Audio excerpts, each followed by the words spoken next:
Hello दोस्तों, आज की कहानी है सास ससुर का आशीर्वाद। कविता की शादी हुए 6 महीने हो गए थे। वह अपने सास ससुर के साथ एक छोटे से गांव में रहती थी। उसकी शादी एक साधारण से परिवार में हुई थी, लेकिन कविता अपने संस्कारों और समझदारी से अपने सास ससुर के दिल में जगह बना चुकी थी। शुरुआत में कविता के लिए गांव का जीवन कुछ नया और कठिन था। वह एक शहर में पली बड़ी थी, जहाँ सुविधाएं और आराम की कोई कमी नहीं थी। लेकिन उसने कभी भी इस बदलाव का गिला नहीं किया। वह जानती थी कि उसकी जिम्मेदारी अब सिर्फ अपने पति और घर तक सीमित नहीं है, बल्कि उसे अपने सास ससुर का भी ध्यान रखना है। कविता की सास सुषमा जी एक सख्त स्वभाव की महिला थी। उन्हें हमेशा डर रहता था कि नई बहू कहीं उनकी परंपराओं और नियमों का पालन न करे।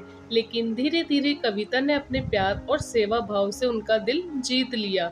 वे सुबह जल्दी उठकर पूजा करती, घर का कामकाज संभालती और हर छोटे बड़े काम में सास ससुर का साथ देती।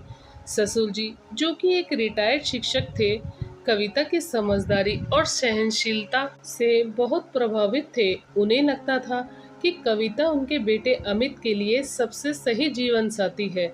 उन्होंने कई बार कविता की तारीफ की, लेकिन कविता हमेशा नम्रता से उनकी बातों को टाल जाती। एक दिन की बात है जब कविता ने पूरे घर की सफाई की और घर को सजाया। उस दिन अमित का जन्मदिन था और कविता ने उसकी पसंदीदा मिठाई तैयार की थी। सारा दिन काम करने के बाद भी कविता ने किसी तरह की थकान जाहिर नहीं की। शाम को जब अमित घर आया तो वह कविता की इस मेहनत और प्यार से बहुत खुश हुआ। लेकिन इस सब के बीच कविता का सबसे बड़ा उपहार तब मिला जब उसके सास ससुर ने उसे अपने पास बुलाया। सुषमा जी ने उसे आशीर्वाद देते हुए कहा, बेटी, तुमने जिस तरह से इस घर को अपना समझा और संभाला है, उससे मैं बहुत खुश हूँ।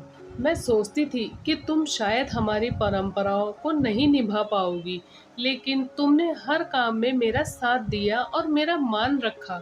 ससुर जी ने भी कविता की सराहना की और कहा, कविता, तुम इस घर की लक्ष्मी हो।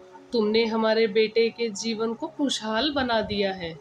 हम तुमसे बहुत खुश हैं और तुम्हारे साथ रहकर हमें गर्व महसूस होता है। ये सुनकर कविता की आंखों में आंसू आ गए। वे समझ नहीं पा रही थी कि क्या कहे। उसने सास ससुर के पैर छूकर उनका आशीर्वाद लिया और मन ही मन ये प्रण किया कि वह हमेशा इसी तरह इस घर को खुशहाल बनाए रखेगी। उस दिन कविता को यह एहसास हुआ कि सच्चे दिल से किए गए काम और प्यार का परिणाम हमेशा अच्छा होता है।